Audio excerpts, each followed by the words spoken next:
Hi, my name is Nicholas Rynne and I'm here in Ina and I just met Flan Garvey, an old friend of mine of many years. Flan recently celebrated his 80th birthday, a fantastic milestone in his life, and I thought in at his birthday party I just said to him quietly, maybe we catch up and you could tell us a bit of your story, Flan, growing up in Ina in particular and your life in Ina, but of course you went to school in Gortnafarna, Flan. Correct, yes. I was born in Ballyea, believe it or not, across the road from Gortnafarna, and 1943, just kind of into the Second World War. That time in our area there was no running water, there was no electricity, but I mean, that was life. Yeah. We were kind of self-sufficient. We had our own cows for milking and made butter, and we had our own garden for vegetables and all that. That's the way everything was that time. And then in time I went to school in Gortnafarna and left there in 1956 for St. Flannan's. At the time teaching Gortnafarna with my father, my mother and Miss Maloney. So I went to Flannan's then in 56 and was there until 61. In 61 I went to St. Pat's, Drumcondra, Dublin, and was trained as a teacher. And in 63 I went to Ballyfermot teaching. Strange thing, one great boast in life that was, I never applied for a job. It was a strange one, but it's true. My brother Sean was already teaching in this new school in Ballyfermot. Ballyfermot was bursting at the seams at the time people married their young families and growing up. And he went to the parish priest, Sir Canon Troy from Kerry. And he said to him, was there any chance of a job for his brother? And he said, is he interested in the GA? And Sean said, he is canon, maybe even more than me. Tell him, come on, he said. So I went on the 1st of July and I was teaching first class and there were 51 boys in that class. A big class, yeah. A huge class. Yeah. But that's the way it was that time. 51 boys, and I was there with the same class in 52, in 64, and there were 48 in the class. Few had left, and I taught there until summer 65. My father retired from Gortnafarna School as principal that year, 30th of June, and I took his place above in Gortnafarna on the 1st of July, 65. Yeah. I got married on the 10th of July, and we went on from there. Just go back a little bit there. You left Ina and you described life in Ina, simple life and people surviving and what doing things locally. You go up to Dublin, St. Pat's, and you arrive in Ballyfermot. What was life like in Ballyfermot? And you obviously lived in the area, or? Well, I lived in what we called digs at the time. Mrs. Borden with my brother Sean and others in Inchicore. And we cycled to school, just maybe 2 miles each day and so on. Yeah. And Dublin was lovely that time. You know, it wasn't what I would call as bad as it is now. And you went into town, it was great. There were cinemas everywhere, there were dances everywhere. It was great for young people at that time, for sure. Yeah. So you stayed there a couple of years, a great experience for a young teacher, teaching a big class in a big city, you know, in the capital city, like. Yeah. But then you come back down to Gortnafarna as things happened, your father retiring, yeah, and a position was there for you. Very small school, Gortnafarna that time. What kind of what size of classes were we talking about that time? Maybe about 30 in half the school each half. Mrs. Keating Killamona, who died just on my 80th birthday, believe it or not. That's right, yeah. Amazing, yeah. She was teaching there, and she had infants 1st and 2nd. I had 3rd, 4th, 5th and 6th. A different scene out there. In Dublin it was one class only. One set of books, everything. In Gortnafarna it was a different class, yeah, with, say, 4 classes involved, 3rd and 4th working together and 5th and 6th working together. Yeah. And I love being back at home. Yeah, it must be a big thing to come home. I found myself, I was away a lot longer than you, but when I found coming back it was nice to come back to your own. You kind of complete the circle, like you come back amongst your own people, and absolutely life is easier, I think. Yeah, absolutely. Yeah. Ina School then was your next move? 1973. Amalgamation was taking place. Gortnafarna School was closing down.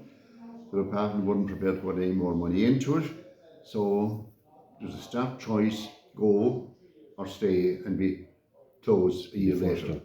So I came to Ireland the 1st of July 73, and there again I had 4 classes, and I taught with Mrs. Lernan from Mount Callan, who was teaching the infants 1st and 2nd, I the 3rd, 4th, 5th and 6th again, and that was it. And then in October, 1st of October 74, all the children and the teachers came from Gupperfarna to Ina, and we amalgamated, and that's when the school became known as St. Flannan's National School. Flannan's National School. Yeah. And that coincided in with another sort of, I suppose, a major event in the parish where you purchased the farm in Ina, where the hurling pitch lies now at the back of the school, and development started, I suppose, soon after that, the RHO and all that. But you'll tell me a little bit about that. That was a major breakthrough for Ina to develop into what it is today. Absolutely, Nicholas, because when I came to Ina the 1st of July 73, there were, I think, 5 buildings, was it, in Ina. There were the 2 pubs in Ina, McNamara's and Leyden's at the time. There was the post office, there was Father Ryan in the parish priest's house, and there was Sergeant Fitzgerald in the Garda Barracks. And that was opened in that year, 65, because Morris's Mills and Connolly stations closed. It closed, yeah. So this parish farm, as we call it, the Old Loughlin farm, was bought by a new Ina Development Committee that year for €6,000, and that was the beginning of a huge development of Ina. Father Bowen came in and built 14 houses. The Kilmaley Ina water scheme started the same year we got involved, and a whole new history began that time. It was a bold move, Flan. 6,000 isn't so much now, but you'd be a while even today collecting it. But back then, you were putting your heads on the block really, because if it went wrong, you were the ones who were going to be blamed. That was it. But like it became a massive success. But it was a bold move. It was indeed. But it was either that or let Ina stand still, because as I said, there were 5 buildings here. I forgot to mention the church, of course, as well. But there were very few people here, very few. So we needed housing and we needed development, and that's why we bought it. We hadn't a penny. Father Ryan got permission from the Bishop to give £1,000, as it was, of church money for that, and the hurling club here, the Annual Club, gave 800, which we paid both back in time. Yeah. But that was a mighty development, because we had new houses, we had a site for a new school, we had a site for a GA pitch, and it made good money in time. Yeah.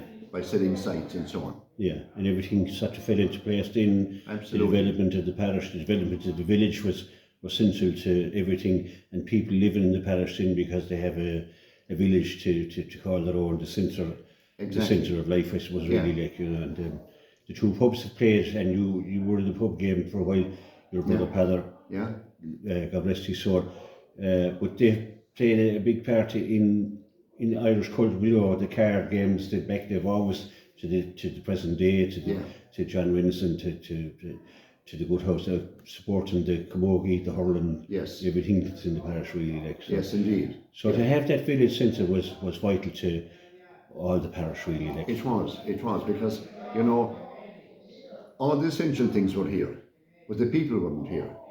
And it was an ideal position, because, I mean, we were 10 minutes a minute, and maybe 10 from Lehainshire, quarter of an hour at most, and Cliffs of Moher, you know, on a main route, the N85.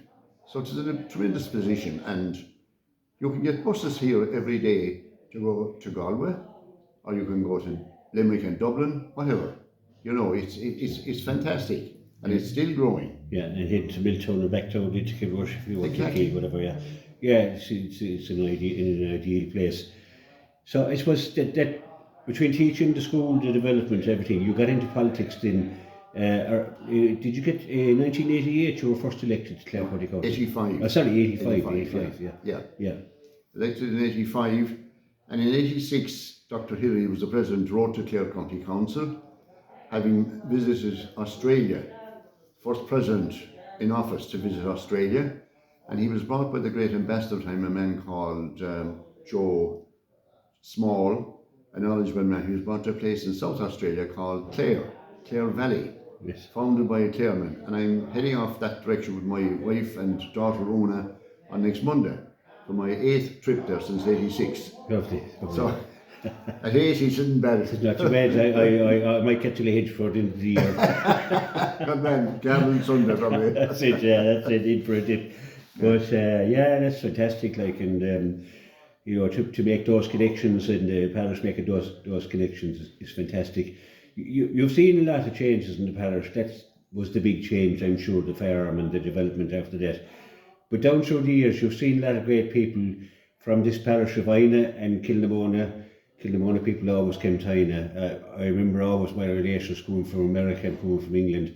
And Teddy McTighe had a great saying. They were coming over from Innis one night kind of late, and they said, "We'll bring daylight to Ina." It was a great saying down our way. Indeed, yeah. You know, so there's been. I suppose if this where we're sitting now, if this pub could talk, it would tell some amount of stories. And John Rynne's Laidens as it was in the time, and they were both Laidens at one time. They were Conor Layden and Joe Layden, yeah. Yeah. There was a great history in these. Amount of friendships and amount of matches, I'm sure, and everything. Great place for cars as well. That was great campus through the years, and for set dancing in the past as well too. Great. Yeah. But you mentioned Teddy McTighe there, brings me back to 1953. Flan Garvey and John Donoghue from Drumcreen came to my father one evening, Flan's Volkswagen. And anyway, they wanted me to play for Kilnamona. There was no hurling team in at the time. And I played the following Sunday above in Rouen with Kilnamona at 10 years of age, under 14. We were hammered by St. John's of Ennis that year. I think it was 12-3 to 2 points. An awful hammer, that's the way it was at the time. And I remember all I did that day was I gave one pass to Joe Keane, the famous Hapty man and son, still alive, thank God. Yeah. He put it over the bar. There was one of the points. I can't remember what happened the second one. It was on the same. We were hammered. It wasn't talked about too much after that. No. Couldn't be in the Sunday game. Yeah. But the hurling in this was a great character. Tom Harvey would be very central to the hurling club being formed. Was it 55? I think. I think so. Yeah. And they had their own team then and quite successful down through the years. But we stayed together as an underage team. I'm not too sure how that worked out, but we played together. For me personally, we got to the county. We got to the minor B final in 1978, and I was very disappointed that year because we got beaten in the final. But what was more disappointing, I had to turn around and play under 21 with just Kilnamona lads, and the lads I had hurled with in I never got to play with them ever again. And that was really. I would have loved to have gone on because we would have won at some level. The team we had a great team, got to county final. You were the manager. John Hart from Kilnamona was involved. There was other people involved as well, but they just don't come to mind now. But eventually the two teams came together. Yeah. And look, I just gave an instance. Yesterday in Cusack Park we saw David Fitzgerald giving a master class, getting man in the match. We saw Eamon Foodie in goals, denying the best forwards in Ireland, especially a double. I picked up the paper today and I was proud to see Eamon Foodie and David Fitzgerald, two first cousins. It must be a first on the team of the week. Yeah. You know, great honour for the parish and for the club in Kilnamona. Yeah. And what we have won at underage, we've won, you know, and I think, you know, the future is really good as well. Like. And mentioning that, Nicholas, we also had, of course, Aidan McCarthy, who did very well yesterday, and Sean Rynne came on to the sub later on. Absolutely. It was great to have 4 people from the one club on the Clare senior team. And I think that has come as a result of the two clubs seeing the light and coming together. I remember back in 1974, I was in charge of the minor B team at the time we had in the parish, and we called it St. Flannan's, because there was fierce rivalry, stupid rivalry between Iona and Kilnamona. Instead of pulling together, they were pulling opposite directions. And we won the minor B league final that year. And of course, it should have grown from there. But people with funny ideas broke it up. And I suppose we won't go into. No. Seamus Hayes, I was talking to him today, he said, do you realise, he said that the third of the Clare team was made up by any Kilnamona players. Yes, so when you put in, and Aidan McCarthy got one, he got a good few frees yesterday, but he got one particular one, the sides were level, I think, a hard free out under the stand. Yeah. Put right over, I was right behind it, right over the back spot, and then up pops young Meehan, passed it to Sean Rynne, who passed it out, and we got the second point, we got 2 points up, and Peter Duggan finished the deal. Yes, so what a great environment, like from our lads, and absolutely. You know, It's great for me at my age to be present in a match like that yesterday, to see the future of the parish here in particular. Absolutely. You feel very proud of it. And I remember, Nicholas, I was talking about you. When I've been in charge of one of those minor teams way back, I remember one day we were playing 6 Mile Bridge, I think it was in Newmarket.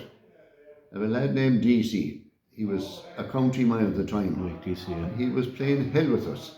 But at half time, I could see no way forward. There's someone marked him. And I asked all of you, I said, will someone volunteer to mark DC? I said, all I want you to do is stay with him. Stop him from getting the ball, take it off if you can, and so on. Don't let him score. You put your hand up and you said, I'll do it. And you certainly did. No, we didn't win the match, but because it was a different second half. But well done on that one. I don't remember that, but obviously at half time it seemed a good idea. I don't know what the rest of the game was. There were great days, the memories of my youth playing hurling all over the county. I have one memory of being at O'Neill's Cross, our men didn't turn up, and Tom Harvey came with a station wagon, and I'm sure he broke the world record for fitting the as many people as you could. You would get out of Governor Rowan and your legs might be sticking out one window and your arm could be in the back seat, and it would take, the blood wouldn't come back to your legs until you were nearly ready to go to the pitch. But Tom never let us down, I've always had great time for Tom. But they were great times. In 1978 we got to the Minor B final, Scariff beat us. What a great journey and my great friends for life. And so we have one under 14s, every age group up along, 18s, 21s and so on. We were in a county finalist 3 years ago now, which we could have won but we didn't, but we're getting there, we will do it. Absolutely. We're on the subject of sport. 2011, sorry. You had a fantastic Camogie team here, won the county title, weren't satisfied with that, headed up and won, and eventually arrived in Ashbourne in County Meath and won the All-Ireland final, a momentous day as well. Correct. I was brought back from retirement to be in charge of that team, and Aidan McCarthy's mother, Patricia, who was good to me in time in my political life and so on, and for running concerts and so on, she came to me in June that year and she asked me any chance I'd come back. So anyway, very sorry short, I couldn't say no. I said yes. So we won the county final. We beat True Clonlara there, and then we went on to play Ryan from Waterford in the Munster final. We beat them. We beat 4 Roads of Roscommon in the All-Ireland semi-final in Clarecastle, and then we met Tara of London above that day. I think it was the 26th of November. My birthday was the day before it in Ashbourne, County Meath, and we won that. We're the only club in Clare, even yet, to have won an All-Ireland Camogie title. And that's a proud record, but we did it, so it can be done again. Absolutely. We had a great team recently who got to 2 Munster finals, and just didn't have to look in the day, but brought us to 2 Munster finals. It's a fantastic achievement. I was actually up in Meath in the last recent few years, and I met Mike Daly, who was actually a lineman and a cousin of my mother's, and he brought me up to Ashbourne and he pointed out to the pitch. He said, I won an All-Ireland final out there, so even being there after the event was, the Dailies never forgot their roots, they keep on coming back. But a lot of people like Mike Daly left the parish. They went up the country, up to Meath, and did fantastic, like all the people that left this parish. And they had good grounding going, and and they've gone out into the world. They've gone to London, they've gone to New York, they're all over Australia, everywhere now. We know somebody in every country in the world now, I think, at this stage. And I've always felt that you'd be fierce proud when I was in London, when people asked me where I was from, and I could tell them and what I had done, so that never leaves anybody anyway. the old saying, the savage loves his native shore. Yes, yes. People love to come back. That's it. Just come back to your political career, Flan. 1985, you were first elected. You stayed there till 2009. Correct. That's a fair testament. You were kept in the post. You were re-elected, and I look around. I know you're not going to boast about anything, but I look around particularly here in Nina, and I can see your mark everywhere. You've left a fantastic legacy, if I may say so. I suppose when you come over, I heard you describing one time when you come over the hill there and you see Ireland up at night and the hurling field and all, you know, you played a major role in all that, Flan. I did. Well, you know, when the people put me into office in 85, I honoured the people. I worked hard for the people of the parish. And any time I saw a chance to get money from the county council for a project, whether it was public lighting or car parks or the sewage scheme or whatever it was, I used my position to get there. And because I always felt I wanted the best for this parish. Yeah. And I wouldn't settle for second best. And thank God, the signs are there, as you say, years afterward. And they'll be there when I'm gone. And if you don't mind, Flan, you went about your business quietly. I'd say if you were a Corkman, they'd probably called you cute, like that you were able to get the work done without too much noise, and you knew the people that you knew where you were going to get your funding and all that from. Like. Well, I put my trust completely in the Clare County Council management. I always respected authority, and in time the county manager became William Maloney, who was a classmate of mine in St. Flannan's. And the local district engineer was another classmate of the same class, Dickie Pine. So, you know, when you know the people and you treat them with respect, you get the inside lane and you work things, put it simple. You knew what politics was like. You were involved for an awful lot of years, and your daughter Roisin then puts her hand up. Yeah. What was your feelings? Were you anxious that did you want her to go into politics? Or were you anxious? Obviously you would be anxious, but I mean, it's Well, when I knew I was retiring, when I had promised my family I was getting out in 2009, so I sent a letter to each of the 6 of them, the Christmas before 2009, asking them, one of them put their hand up and say they'd go for it, because they had been re-elected, or they had been elected. Yeah. No bother. They would have, but they all said no. And I promised them I'd go to meetings or funerals or those help them out and so on. They all said no. But in time then Roisin got involved with green schools and so on here in Clare. Then she got into the Green Party. I naturally have preferred if she went for Fianna Fáil, but that was her choice. That was her choice. Yeah. And I backed her to get elected, and I'm glad that she did. Yeah. And I remember going back to 2006, I was elected or selected as Mayor of Clare unanimously by the County Council. That was a great honour. A great honour. And I did travel quite a lot to Clare Valley in Australia when I'm going again. I went to New York, I went to Chicago, I went to different places to represent this area here and to represent County Clare. And I'm very proud of that. Yeah. Yourself and Mairead are heading off to Australia in a week's time. 1965 you got married. Yes. Am I right in saying Correct, that? yeah. Correct. Where did it all start out? Where did you bump into each other or whatever? Yeah. Well, where would a Clare man and a Kerry woman meet? We met in Donegal. My God. She'd have a better chance of meeting in Australia. Yeah, there you are. Well, at the time we were both in training colleges. In 62 we were both in training colleges. Me in Dublin, she in Limerick. And that time there was a drama scholarship for 10 students in each college to go to the Great in Donegal to learn more about drama. And she came from Limerick, I came from Ennis on the train. I first saw her on the train in Ennis with her friends, and I was with mine. And we went, that's how you can go by train from Ennis to Sligo, all the way. She came from Listowel that day by train to Limerick, and then by train to Ennis and on to Sligo and so on. And hopefully, I hope I live to see that line up to Claremorris and to Sligo reopened again. It's there, thank God, so it can be done. Yeah, it would be great, yeah. I'd love to see it up myself. I'm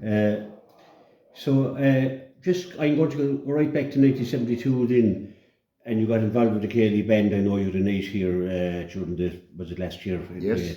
50 years since that band, Christy Barry. Yeah. You'll have to name the band now, my memory isn't as good as... No bother. Christy Barry, Joe Rynne, Geraldine Cotter. Yeah. The old Auckland sisters, Bridget and Anne, and their brother Pat, and Enright, and Nuala Hines and Irene Hines. Who else is there? Pat Barry, Monitor's Mills. Is that 10? Can't be far off. Oh, I nearly forgot. Anne Kelly, she's now Anne David, and Frances Egan of Deramore, both playing recordings. And actually, it should have been 71, but there were the troubles in the north, and the Stole Flag was cancelled that year. So the All-Ireland of 71 took place in Camogie in Dublin in May 1972. And of course we were thrilled to win the All-Ireland. Frank Custy, the late Frank Custy, and Michael Keller had trained those classes. I started classes and got performing at school, night classes, music classes, once a week. Frank Custy started off, and make long story short, they won the All-Ireland in 72. That's a great one. Yeah. An uncle of my lifetime, he's a Mad Kelly man himself. He was up that day, and his version of it was, when they'd finished playing that day in Camogie in Dublin, he says, the Kilfenoras are back. Very good, the style was there. I said that was absolutely, another milestone, winning something like that and celebrating 50 years on. Yeah. We were here celebrating the 74 win as well in the minors a couple of years ago as well. It's nice to remember all them and get old friends together. It is, and Nicholas, thanks to you, they're recorded forever, Yeah, it's nice. They're there forever. It's a hobby, really, and it's a pleasure and an honour, really. I just go back to 1978. I stood in front of you in 1978. You picked a team. I'm waiting to see if my name's got to be called out. It was. This is, I don't know how many years later that is now. You're the teacher. I'm sitting here in front of you again. You haven't changed, Flan. You're still the same Flan Garvey I knew all those years ago. What's the secret, Flan? Is there something up in Cortafarna we don't know about? Is it St. Flan as well? What is it? The Springwell, St. Flan. Whether he was called after me or I called after him, I'm not too sure, but it's all right. I've been very lucky. Nicholas, and I thank my God and my friends and my parents and the people who were fond of me for praying for me. I have come through cancer twice. Last year being the huge one, I had my bladder removed, and that was terrible surgery. It was 10.5-hour surgery in Dublin, but thank God I've come back out of it. I'll never be as good as I was, but I accept that. But I'm pretty good. Today I spoke to Roisin, I asked how you were, and you were battling above in Dublin at the time, I started to see you back and heading off to Australia, and I come back. It's a testament to your character, sure. It's a testament to your character to be able to. I believe in fighting. When you get a challenge, you must take it on. Yeah. Whether it's physical or political or whatever it is, a challenge is a challenge. I think I come out of every challenge better than I went in. Yeah. You learn to fight because you don't get things easy. You have to fight for what you want. Yeah. And whether it's health or whatever it is, you fight for it. And last of all, I suppose, Glenn, maybe we're hoping we might see the Canon Hamilton coming over the hill there. Yeah. We're also hoping that maybe we might see the McCarthy Cup coming over the hill as well, and the lads bringing it back to the parish. We're in a great place in our county team. And I think we're in an excellent place. Tomas Kelly now is the manager, and he's a great team around him in the parish as well. And Brian Lohan is doing tremendous work. I have great faith in Brian Lohan and what he's doing. Yeah. And I think it's a dream, but it's also a very, very live dream and a very great possibility. Yeah. And we could achieve. And you must dream on. You must dream on, because if you haven't these visions and the dreaming aspect, you'll never see them. But please God, the Canon Hamilton could be here this year, and the McCarthy Cup could be back here this year, Yeah. It would be great, especially having so many representatives, as you mentioned already, on the team, on the senior county team. Absolutely. It would be definitely 2024 would be a great year to do it. But the main thing is that we're competing, we're enjoying our sport, and we're all out Sunday after Sunday, be it Camogie, be it hurling, be it underage, be it inter-county. Isn't it great to be alive and to see all this, what's happening, and pitches being developed, and people working hard around the parish and around the county. It's just fantastic, and down here below, onto the GA field is the all-weather pitch as well too, which of course badly needed in the parish because we don't have sunshine all the year round, you know. But it's great, honest to God. Yeah. The parish has developed out of all measure, and it's great to be able to be alive and to see this. Yeah. And to praise the people who are responsible. That's a great bit job, Barry as chairman. Oliver Mission is carrying it on now. There's great been. I mentioned my own nephew Paul Gannon does an awful lot of work. There's so many more. Tommy Keaton, like I could be naming. There's so many more people that are involved, and they're doing their work quietly, and that's what makes the community what it is. And your sister is secretary and so on. You know, they have done a great job. And these people are all volunteers. You know, give them their free time. I meet those people regularly, and they haven't time to breathe. There's something on Sunday and Monday. Yeah, so they're wonderful people, and they deserve great support and great credit. Absolutely. Fred, it's been amazing talking to you. I've learned in my history all the time about the parish of Ireland, the parish of Kilmona. You know, it's so much in there. I've known you all my life. I feel I know you a little bit more now. Enjoy your time in Australia and come back because we need you in the parish. Good man, thank you, thanks Nicholas. very much, Flan. And I did a history of the parish years ago, and maybe the second one is June. It's June, yeah. It's great to have that, and thank you for this interview. Thanks very much, Flan, and God bless and safe journey. So, Well done, Nicholas. Thank you.